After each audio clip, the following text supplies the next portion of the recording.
வாழ்க வையகம் வாழ்க வையகம் வாழ்க വളമുടൻ ഗുരുവാഴ്ക ഗുരുവേ തുണ. ഞാൻ അവതരിപ്പിക്കുന്ന വിഷയം അറിവാണ് ദൈവം, ബോധമാണ് ദൈവം എന്നതിനെക്കുറിച്ചാണ്. ഒരു ബൃഹത്തായ വിഷയമാണ്. എനിക്കറിയാവുന്ന കുറച്ച് കാര്യങ്ങൾ ഞാൻ അവതരിപ്പിക്കുകയാണ്.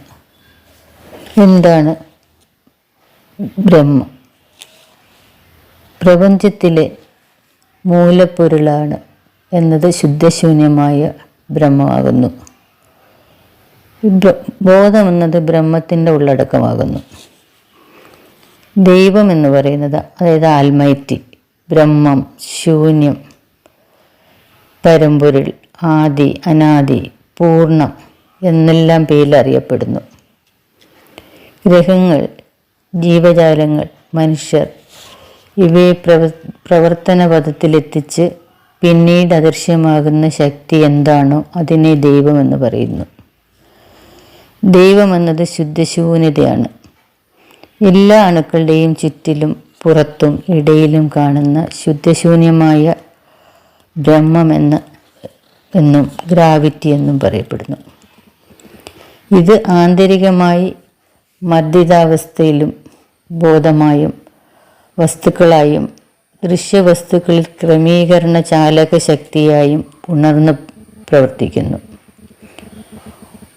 ഊർജമായും കാണപ്പെടുന്നു. ദൈവിക നില സ്വമർദ്ദിത ശക്തിയാൽ എല്ലാത്തിനെയും സ്വയം ഇറുക്കിയും താങ്ങിക്കൊണ്ടും എല്ലാ വസ്തുക്കളെയും വ്യാപിച്ച് അവയുടെ ക്രമമായ ചലനത്തിന് കാരണമായും ഭവിക്കുന്നു.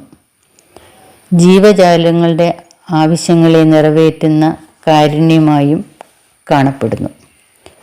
ശുദ്ധശൂന്യതയുടെ സവിശേഷതകൾ, അതായത് സമ്പൂർണത, അതായത് പ്ലീനം, സർവശക്തി, അതായത് ഫോഴ്സ്, സർവജ്ഞാനം, കോൺഷ്യസ്നസ്, കാലം, അതായത് ടൈം എന്നിവയാകുന്നു. ശുദ്ധശൂന്യത പ്രപഞ്ചത്തിലുള്ള അചേതന വസ്തുക്കളെയും ജീവജാലങ്ങളെയും പരിണാമമടയുന്നതിന് ദൈവീക നിലയിലും തന്മാറ്റം എന്ന് പറയുന്നു. ഇതിൽ കോൺഷ്യസ്നസ് എന്നത് പരമപ്രധാനവും വിലപ്പെട്ടതുമാണ്. ഗ്രാവിറ്റിയിൽ നിന്നും ഇതിനെ വേർതിരിക്കാൻ കഴിയുകയില്ല. പ്രപഞ്ചത്തിലുള്ള എല്ലാ പ്രവർത്തനങ്ങളും നിർണ്ണയിക്കുന്നത് ബോധമാകുന്നു. ബോധം എന്നത് എല്ലായിടത്തും എല്ലാത്തിലും നിറഞ്ഞു നിൽക്കുന്നു. ഈ ബോധമാണ് ദൈവിക നിലയുടെ ഓരോ പരിണാമാവസ്ഥയിലും ദൈവിക കണങ്ങളിൽ നിന്ന് തുടങ്ങി പഞ്ചഭൂതങ്ങളായി, ജീവജാലങ്ങളായി, അവസാനം മനുഷ്യനിൽ ആറാമത്തെ അറിവായും പ്രവർത്തിക്കുന്നു.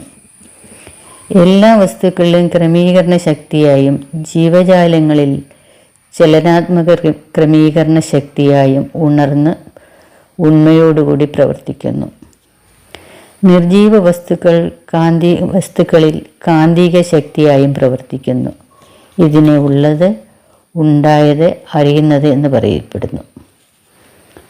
അചേതന വസ്തുക്കളിൽ അറിവ്, മാതൃക, അതായത് പാറ്റേൺ, തുല്യത, അതായത് പ്രിസിഷൻ, ക്രമീകരണം, റെഗുലാരിറ്റി പ്രകാരം പ്രവർത്തിക്കുന്നു. ജീവജാലങ്ങളിൽ അതോടൊപ്പം അവബോധം, അതായത് കോഗ്നിഷൻ, അനുഭവം, അതായത് എക്സ്പീരിയൻസ്, വിവേചനം, അതായത് ഡിറ്റർമിനേഷൻ എന്നീ 3 വിധത്തിൽ കൂടി പ്രവർത്തിക്കുന്നു. മനുഷ്യനിൽ ജ്ഞാനം അറിവായും തിരിച്ചറിവായും പ്രവർത്തിക്കുന്നു. അതിനാൽ അറിവാണ് ദൈവം. ജീവകണികകളിൽ മനസ്സായി നിൽക്കുന്ന ഇതേ ബോധമാണ്. ഇത് അനാദിയായ ബ്രഹ്മമാകുന്നു, ആത്മാവെന്നും പറയപ്പെടുന്നു. മനസ്സിനെ ജ്ഞാനമായി പ്രവർത്തിക്കുന്നതിന് ആത്മാവിൻ്റെ 10 തലങ്ങളിലൂടെ വ്യാപനമാണ് കാണുന്നത്. ഒന്നാമത്തത് ഫീലിംഗ്, അതായത് വേദന. 2 നീഡ്, അതായത് ആവശ്യം. 3 സീൽ, അതായത് പരിശ്രമം. 4 ആക്ഷൻ, അതായത് പ്രവൃത്തി. 5 റിസൾട്ട്, അതായത് ഫലം. 6 എൻജോയ്മെൻ്റ് അനുഭോഗം, എക്സ്പീരിയൻസ് അതായത് അനുഭവം, റിസർച്ച് അതായത് ഗവേഷണം, റിയലൈസേഷൻ തിരിച്ചറിവ്, കൺക്ലൂഷൻ തീരുമാനം എന്നിവയാണ്.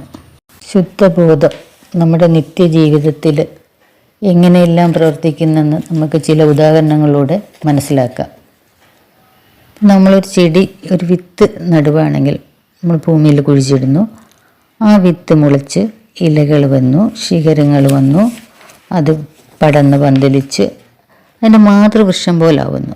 അതിൻ്റെ ഇലകൾ അതുപോലായിരിക്കും, തണ്ടുകൾ അതുപോലായിരിക്കും. മാതൃവൃക്ഷവുമായിട്ട് ഒരു വ്യത്യാസവും ഉണ്ടാവില്ല. ഒരു മാറ്റം അതിൻ്റെ ഗുണത്തിലോ ഒന്നും മാറ്റം ഉണ്ടാവില്ല. അപ്പോൾ ഇതിൽ നിന്നെല്ലാം നമ്മൾ മനസ്സിലാക്കുന്ന അവിടെ ശുദ്ധബോധത്തിൻ്റെ പ്രവർത്തനം കൊണ്ടാണ് അങ്ങനെ സംഭവിച്ചതെന്ന് മനസ്സിലാക്കുന്നു.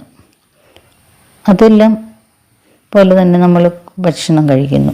നമ്മുടെ ഭക്ഷണം കഴിക്കുന്ന സമയത്ത് അവിടെ സപ്തധാതുക്കളായിട്ട് മാറുന്നുണ്ട്. അതായത് ജ്യൂസ്, രക്തം, മാംസം, കൊഴുപ്പ്, മജ്ജ, ശുക്ലം എന്നിവയിലെല്ലാം ആയിട്ടത് മാറുകയാണ്. ആ ശാരീരിക പ്രക്രിയകളെല്ലാം ഈ ശുദ്ധബോധത്തിൻ്റെ പ്രവർത്തനം ഫലമായിട്ടുണ്ടാകുന്നതായിട്ട് കാണുന്നു. അതുപോലെ നമ്മുടെ പിറവിയുടെ രഹസ്യം, നമ്മുടെ മനുഷ്യ ശരീരത്തിലെ സ്ത്രീ ശരീരത്തിന് എന്ന് പറഞ്ഞാൽ ഒരു അത്ഭുത കലവറ തന്നെയാണ്. സ്ത്രീകളുടെ ഗർഭപാത്രത്തിൽ നമ്മളൊരു ഭ്രൂണം ഉണ്ടായിക്കഴിഞ്ഞാൽ ആ ഭ്രൂണത്തിൻ്റെ വളർച്ച, അതിൻ്റെ കൺസീവ് ചെയ്യുന്നത് മുതൽ അതിൻ്റെ ജന്മം എടുക്കുന്നത് വരെയുള്ള വളർച്ച നമുക്ക് പരിശോധിച്ചാൽ കാണാൻ കഴിയും. അത് 1-ാമത്തെ മാസം എന്ന് പറയുമ്പോൾ ഒരു വര പോലായിരിക്കും. 2-ാമത്തെ മാസം അതിന് ഹെഡ്, തലയും മുൻവശവും പിൻവശവും ഒക്കെ ഫേസും എല്ലാം രൂപപ്പെടുന്നു. 3-ാമത്തെ മാസം കൈകാലുകൾ രൂപപ്പെടുന്നു. 4-ാമത്തെ മാസം മൂക്ക് രൂപപ്പെടുന്നു. 5-ാമത്തെ മാസം ചെവികൾ രൂപപ്പെടുന്നു. അതുപോലെ നാക്ക്, കണ്ണുകൾ ഒക്കെ രൂപപ്പെടുന്നു. 6-ാമത്തെ മാസം നഖങ്ങൾ രൂപപ്പെടുന്നു, ഈ ഫിംഗേഴ്സ് അതായത് കൈകാൽ വിരലുകളിലെല്ലാം. 6-ാമത്തെ മാസം ഞരമ്പുകൾ, എല്ലുകൾ, ശ്വാസകോശം, ഹൃദയം തുടങ്ങിയ എല്ലാ ബ്രീത്തിങ് പ്രോസസ്സ് എല്ലാം ഉണ്ടാകുന്നു. എല്ലാ അവയവങ്ങളും ഫോം ചെയ്യുന്നു. 8-ാമത്തെ മാസം അതിന് അത്യാവശ്യം ഭക്ഷണ പദാർത്ഥങ്ങൾ അത് ജ്യൂസായിട്ട് അമ്മയിൽ നിന്നതിന് സ്വീകരിക്കാനുള്ള കഴിവ് ലഭിക്കുന്നു. 9-ാമത്തെ മാസം പൂർണ്ണ വളർച്ചയെത്തുന്നു. 10-ാമത്തെ മാസമാകുമ്പം ഒരു പൂർണ്ണ വളർച്ചയെത്തിയ ഒരു കുഞ്ഞായിട്ട് ജന്മമെടുക്കുന്നു. ഇത് നമ്മൾ അറബിക് ന്യൂമറൽസിൻ്റെ പോലെ ആയിരിക്കും. 1 മുതൽ 10 വരെ എങ്ങനെയാണോ അതിനെ പോലെ സിംബോളിക്കലായിട്ടായിരിക്കും ഇത് ഇൻഡിക്കേറ്റ് ചെയ്യുന്നത്. അപ്പോൾ ഇതെല്ലാം ശുദ്ധമായ ബോധത്തിൻ്റെ പ്രവർത്തനം തന്നെയാണെന്ന് കാണപ്പെടുന്നു. നമുക്കതിനൊരു മാറ്റവുമില്ല. ഇത് ഈ പ്രസവിക്കുന്നിടം വരെ ഒരു കുഞ്ഞ് ജന്മമെടുത്ത് അതിന് പ്രസവിക്കുന്നിടം വരെ ആ അമ്മയുടെ വയറ്റിൽ കിടക്കുമ്പോഴും ആ ലിക്വിഡ്, അതായത് പ്ലാസൻ്റെയാണ് ഇതിനെ സംരക്ഷിക്കുന്നത്. അതെല്ലാം ഈ ഒരു ദൈവത്തിൻ്റെ, അതായത് ബോധത്തിൻ്റെ കഴിവ് അല്ലാതെ മറ്റൊന്നുമല്ലെന്ന് നമുക്ക് കാണാം. അതുപോലെ തന്നെ നമ്മുടെ വെള്ളം, ഐസ് ആവുന്ന ഒരു പ്രവർത്തനം. വെള്ളം ഐസ് തണുക്കുമ്പോൾ അതിന് ഡെൻസിറ്റി അതിൻ്റെ കൂടുമ്പോൾ അത് ഐസായിട്ട് മാറുന്നു. എന്നാൽ വിൻ്റർ സീസണിലാകുമ്പോൾ ഈ ഐസ് ഇപ്പോൾ നമ്മളൊരു കുളം എടുക്കുകയാണെങ്കിൽ അവിടെ ഡെൻസിറ്റി എന്നാൽ കൂടുന്നതിന് പകരം ഒരു 4 ഡിഗ്രി സെൽഷ്യസ് ആയിക്കഴിഞ്ഞാൽ അത് ഡെൻസിറ്റി കുറയുകയാണ് ചെയ്യുന്നത്. അപ്പോൾ ഡെൻസിറ്റി കുറയുമ്പം ആ ഒരു പർട്ടിക്കുലർ പോയിൻറ്റിന് താഴെയായിട്ട് വെള്ളം കുറയാതെ നിൽക്കുന്നു. അവിടെ അപ്പോൾ ജീവജാലങ്ങൾ സംരക്ഷിക്കപ്പെടുന്നു. അതും ഈ നമ്മുടെ കോൺഷ്യസ്നെസ്സിൻ്റെ, അതായത് ശുദ്ധബോധത്തിൻ്റെ ഒരു അനുഭവം തന്നെയായിട്ട് നമുക്കവിടെ കാണുന്നു. അതുപോലെ നമ്മുടെ ഈ നക്ഷത്രങ്ങൾ, ഗ്രഹങ്ങൾ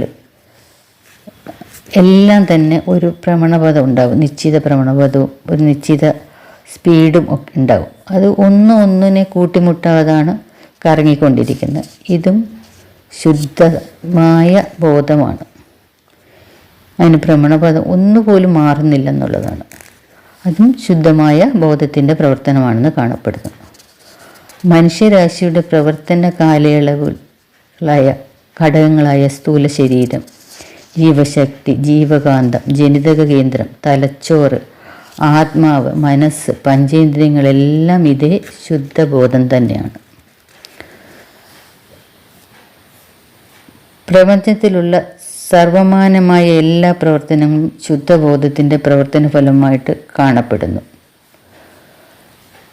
അതുപോലെ തന്നെ മറ്റൊരു ഉദാഹരണമാണ് സ്പെസിഫിക് ഗ്രാവിറ്റി. അതായത് ഭാരം കൂടിയ വസ്തുക്കളെ അകത്തും ഭാരം കുറഞ്ഞ വസ്തുക്കളെയും പുറത്തുമായി സംരക്ഷിക്കപ്പെടുന്നു. ഇതിനൊരു ഉദാഹരണം എന്താണ്? നമ്മുടെ ശരീരത്തിലെ ജീവകാന്തത്തിൻ്റെ തീവ്രതയും.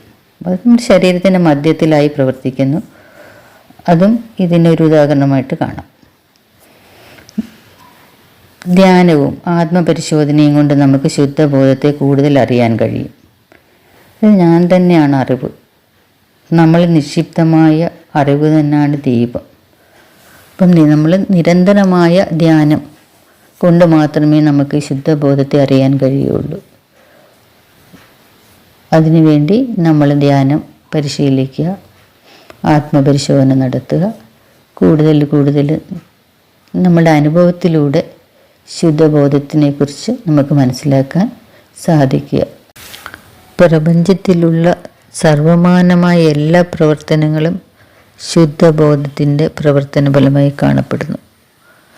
ഇന്ന് നമുക്കറിയാം, ഇന്ന് കാണുന്ന ഈ സയൻറ്റിഫിക് ആയിട്ടുള്ള ശാസ്ത്ര ഗവേഷണങ്ങളായാലും നമ്മുടെ ടെക്നോളജി ആയാലും എല്ലാം മാനവരാശിക്ക് ഉപയോഗിക്കുന്ന രീതിയിലുള്ള എല്ലാ പ്രവർത്തനങ്ങളും നമ്മൾ പരിശോധിച്ചാൽ ഇതിൻ്റെയൊക്കെ ഉയർച്ചയ്ക്ക് പിന്നിൽ നമുക്ക് മനസ്സിലാവുന്നത് നമ്മുടെ ശുദ്ധബോധത്തിൻ്റെ ഒരു ഘടകം തന്നെയാണ് അതെല്ലാം എന്നാണ് നമുക്ക് മനസ്സിലാക്കാൻ കഴിയുന്നത്. നമ്മുടെ എല്ലാ ജീവരാശിയുടെ എല്ലാ പ്രവർത്തനങ്ങളിലും എങ്ങനെ വേണം, ഏത് രീതിയിൽ പ്രവർത്തിക്കണം, ഏത് രീതിയിൽ തീരുമാനിക്കപ്പെടണം എന്നെല്ലാം നമ്മളെ നിയന്ത്രിക്കുന്ന ഘടകം എന്നതും ഈ ശുദ്ധബോധം തന്നെയാണ്. വാഴുക വളമുണ്ട്.